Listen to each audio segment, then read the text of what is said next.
Assalamualaikum warahmatullahi wabarakatuh. Salam sejahtera untuk kita semuanya. Perkenalkan, nama saya Immanuel Satya Gatida. Saya mahasiswa Universitas Widya Mataram, Prodi Hukum 2019 B dengan NIM 19 12 17 337.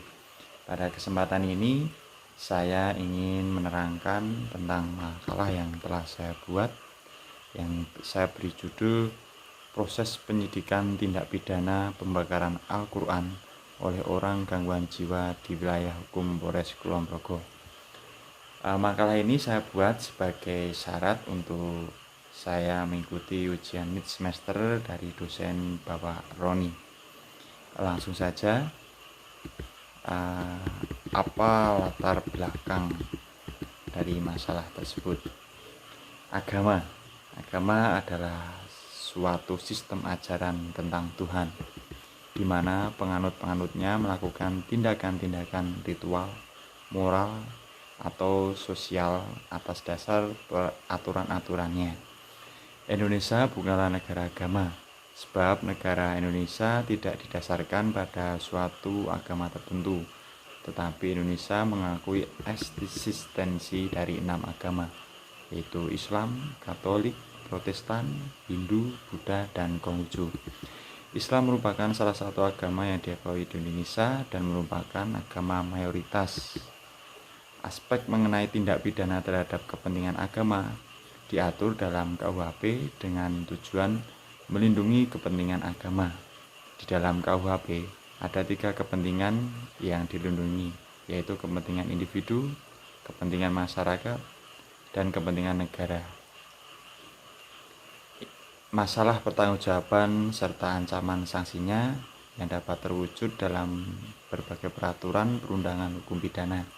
Secara lengkap, pasal 156A KUHP berbunyi: dihukum dengan hukuman penjara selama-lamanya 5 tahun barang siapa dengan sengaja di depan umum mengeluarkan perasaan atau melakukan perbuatan yang pada pokoknya bersifat bermusuhan, penyalahgunaan, atau penodaan terhadap suatu agama yang dianut di Indonesia.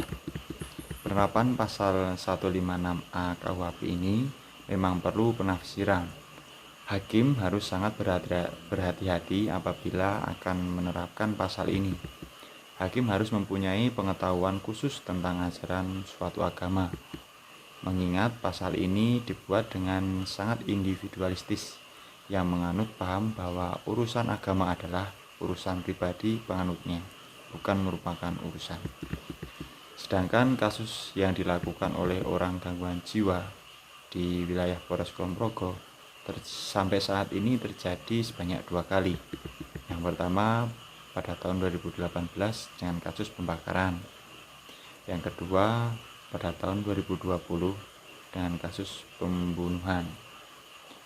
Dari hal tersebut saya tertarik untuk mengetahui mengenai penerapan sanksi pidana terhadap penodaan agama. Maka saya beri judul Proses Penyidikan Tindak Pidana Pembakaran Al-Quran oleh Orang Gangguan Jiwa di Wilayah Polres Kulon Progo. Untuk rumusan masalah, berdasarkan latar belakang penelitian di atas, saya membatasi masalah yang akan diteliti sebagai berikut. 1. Bagaimana proses penyidikan tindak pidana pembakaran Al-Quran oleh orang gangguan jiwa. Yang kedua, apakah kendala-kendala yang dihadapi dalam proses penyidikan tindak pidana pembakaran Al-Quran. Untuk tujuan penelitian, 1. Tujuan objektif.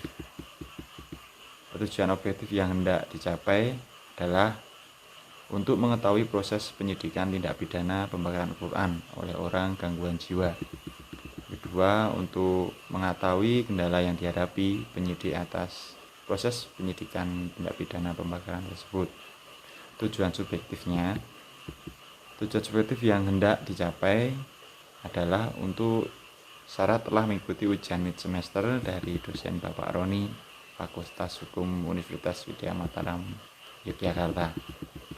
Untuk manfaat penelitian, Manfaat yang dapat diperoleh dengan adanya makalah yang saya buat ini, satu, manfaat teoritis, memberikan sumbangan pengetahuan yang bermanfaat di bidang ilmu hukum, tata cara proses penyidikan tentang tindak pidana pembakaran Al-Quran oleh orang gangguan jiwa. Manfaat praktisnya, memberikan informasi kepada instansi atau pihak-pihak yang berwenang sebagai bahan untuk penyusunan kebijakan, khususnya dalam berkaitan dengan hukum pidana. Dua, memberikan pandangan dan wawasan berpikir bagi segenap civitas Akademi Universitas Widya Mataram Yogyakarta, khususnya mahasiswa Fakultas Hukum. Tujuan pustaka yaitu pengertian penyidikan di dalam KUHP Undang-Undang Hukum Acara Pidana KUHP.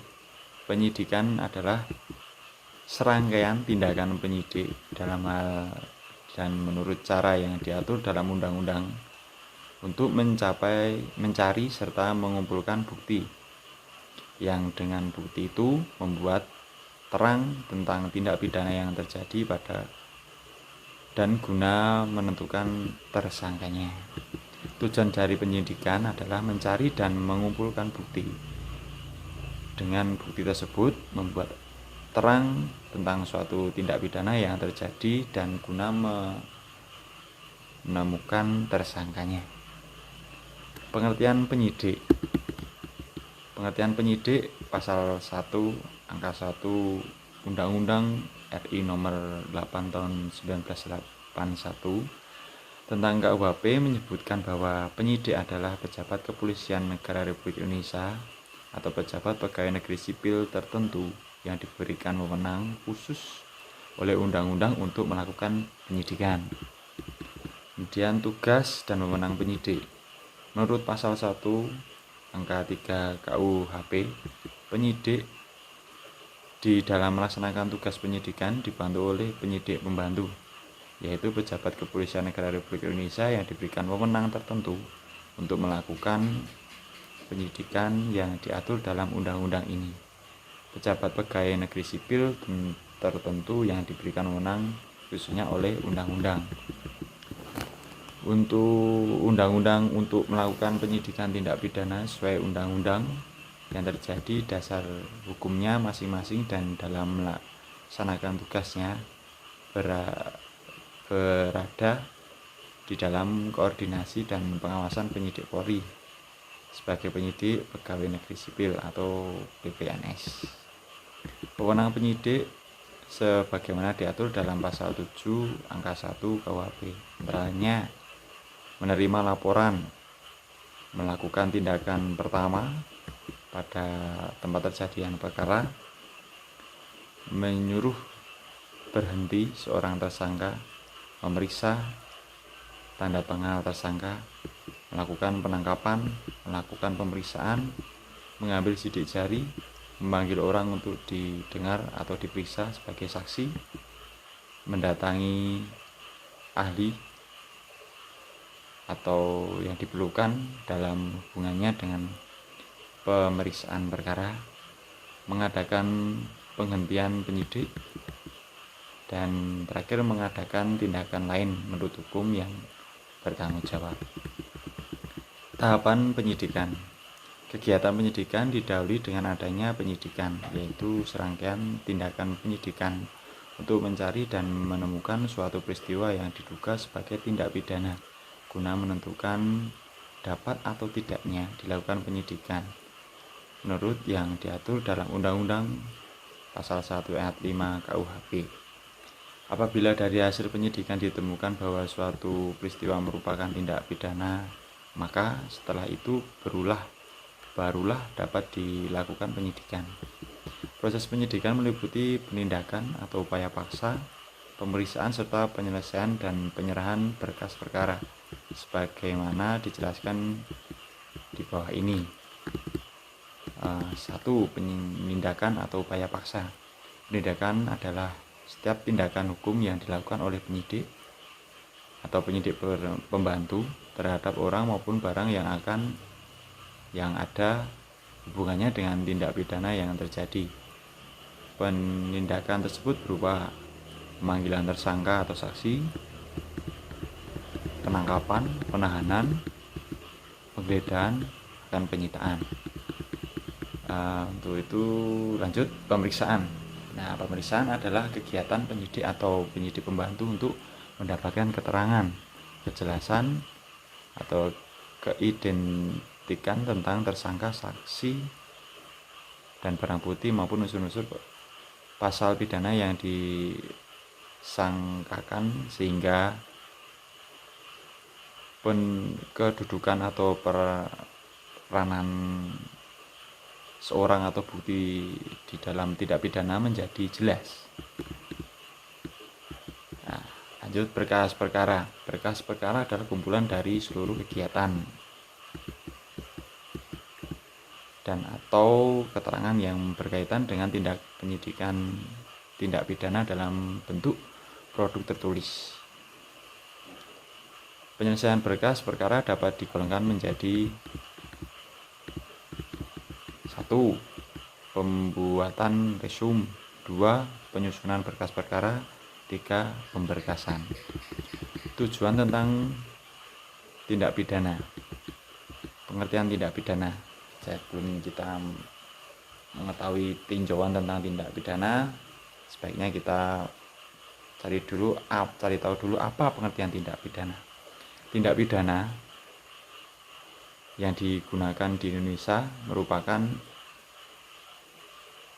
terjemahan dari bahasa Belanda, yaitu Strafrecht, yang sebenarnya merupakan istilah resmi dalam Strafrecht atau Kitab Undang-Undang Indonesia Pidana, atau juga dikenal dengan istilah delik. Menurut Wirjono,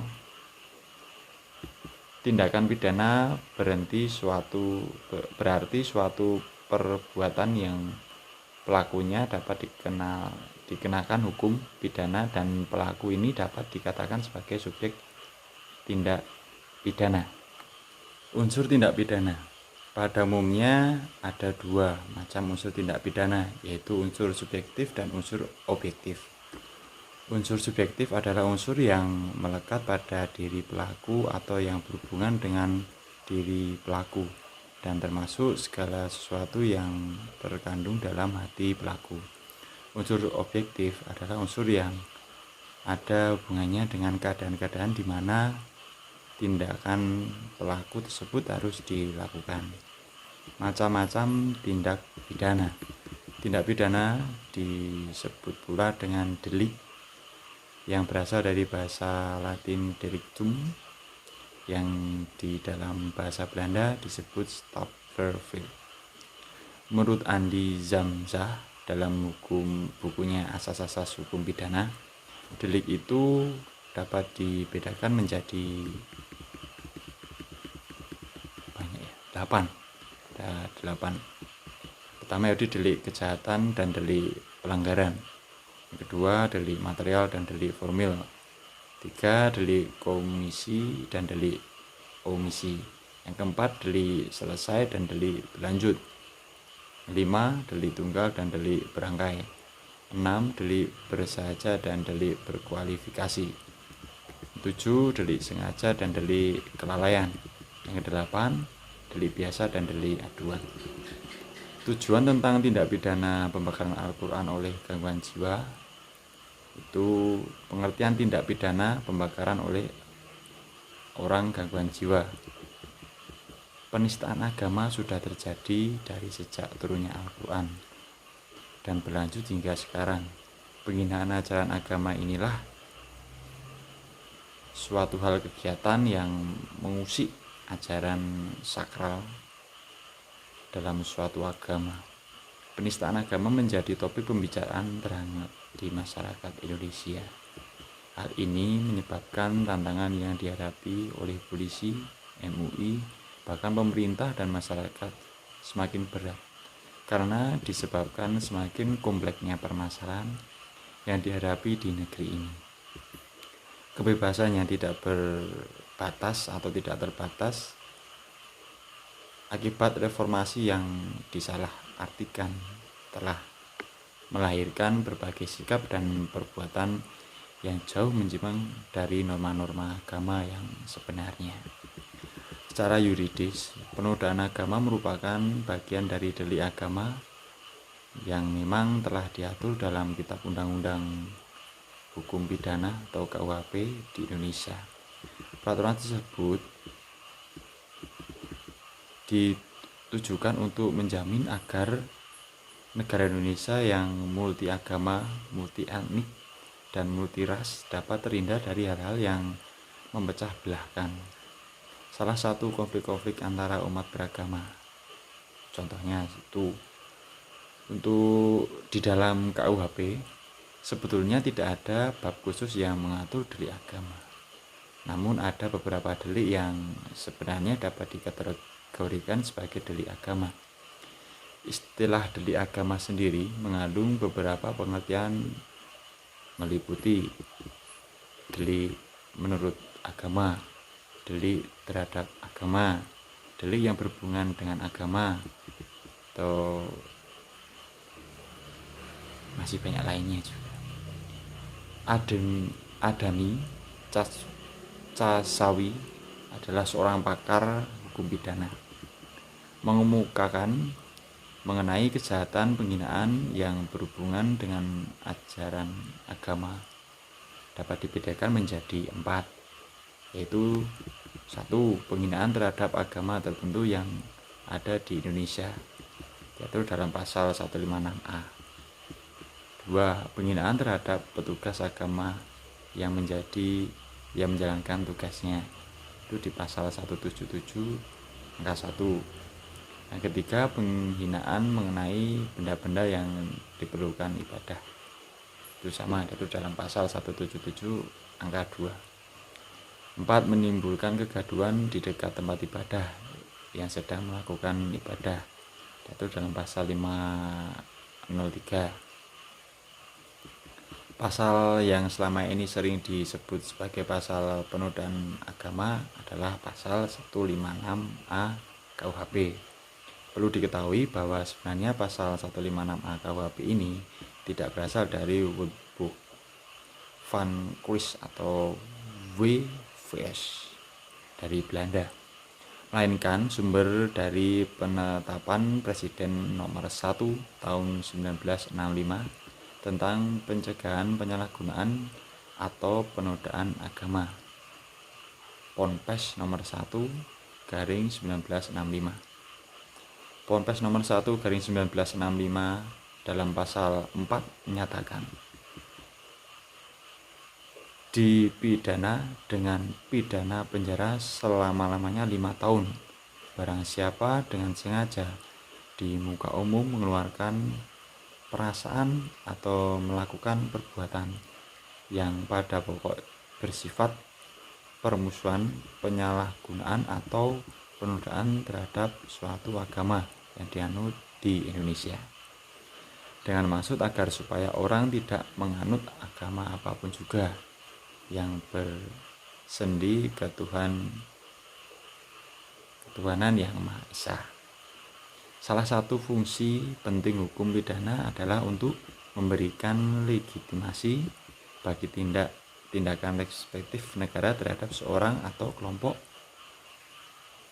yang melakukan perbuatan mengancam dan membahayakan serta merugikan kepentingan umum.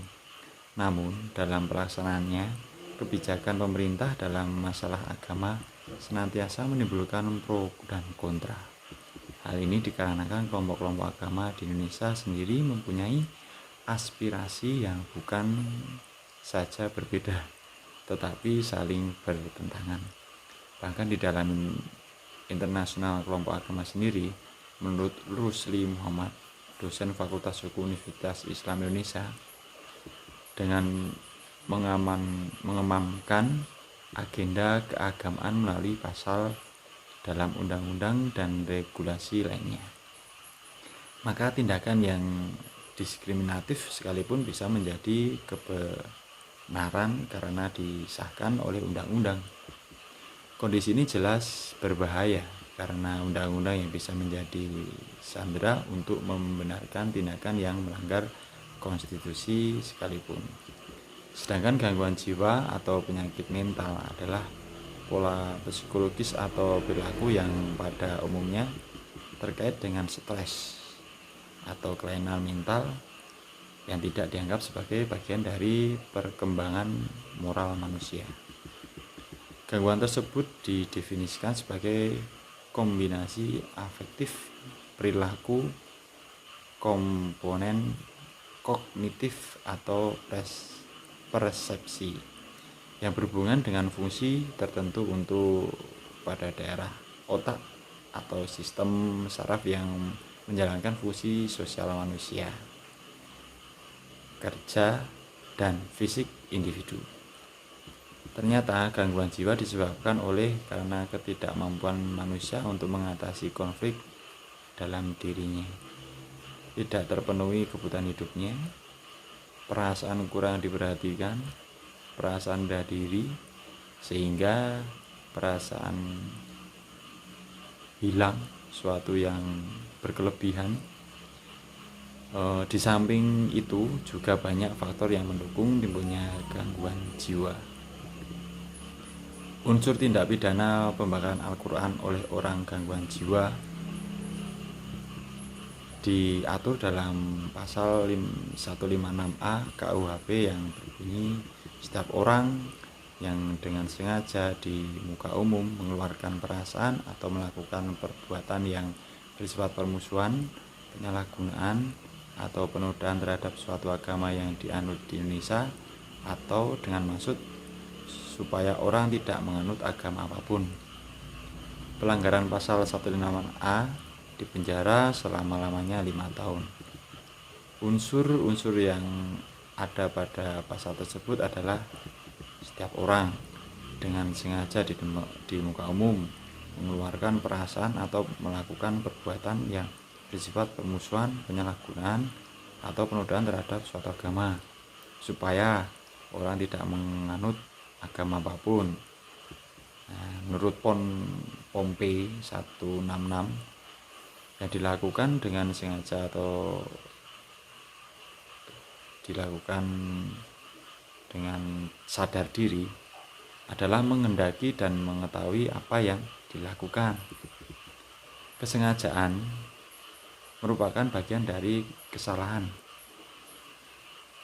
Kesalahan terdiri atas beberapa unsur, yaitu 1. Ada kemampuan bertanggung jawab pada si pembuat. 2. Hubungan batin antara si pembuat dengan perbuatannya. 3. Tidak ada alasan yang menghapus kesalahan atau tidak ada alasan pemaaf. Dalam KUHP tidak ada definisi secara jelas mengenai kesengajaan. Kesengajaan yaitu menghendaki atau menginisiatif terjadi suatu tindakan beserta akibatnya. Dalam pengertian ini disebutkan bahwa kesengajaan diartikan sebagai menghendaki dan menginisiatif. Artinya orang yang melakukan suatu tindakan dengan sengaja harus menghendaki serta menginvasi tindakan tersebut atau akibatnya. Dapat dikatakan bahwa kesengajaan suatu tindakan yang didorong oleh pemenuhan nafsu. Dengan kata lain, bahwa kesengajaan ditujukan terhadap suatu tindakan. Yang dimaksud dengan permusuhan adalah proses sosial yang terjadi ketika pihak yang satu berusaha menyingkirkan pihak yang lain dengan cara menghancurkan atau membuat tidak berdaya. Permusuhan diawali dengan adanya perbedaan atau persaingan yang serius sehingga sulit didamaikan atau ditemukan jalan tengahnya. Yang dimaksud dengan penyalahgunaan adalah suatu perilaku, sikap, perbuatan, ucapan maupun pemikiran baik sendiri maupun secara bersama-sama melakukan ataupun tidak melakukan sesuatu disertai niat buruk dengan tujuan untuk mengambil keuntungan demi kepentingan diri sendiri secara merugikan pihak orang lain dengan menggunakan instrumen ataupun alat-alat yang dimiliki ataupun melekat pada secara latin, di mana pihak korbannya dalam posisi tersudutkan dengan dilematis. Demikian yang dapat saya sampaikan tentang makalah saya. Kiranya banyak kekurangan dan kesalahan dalam saya menyampaikan dapat dimaafkan, dan tentunya dapat diambil sisi positifnya, kiranya dapat berguna bagi semuanya. Terima kasih. Assalamualaikum warahmatullahi wabarakatuh. Selamat tetap sehat.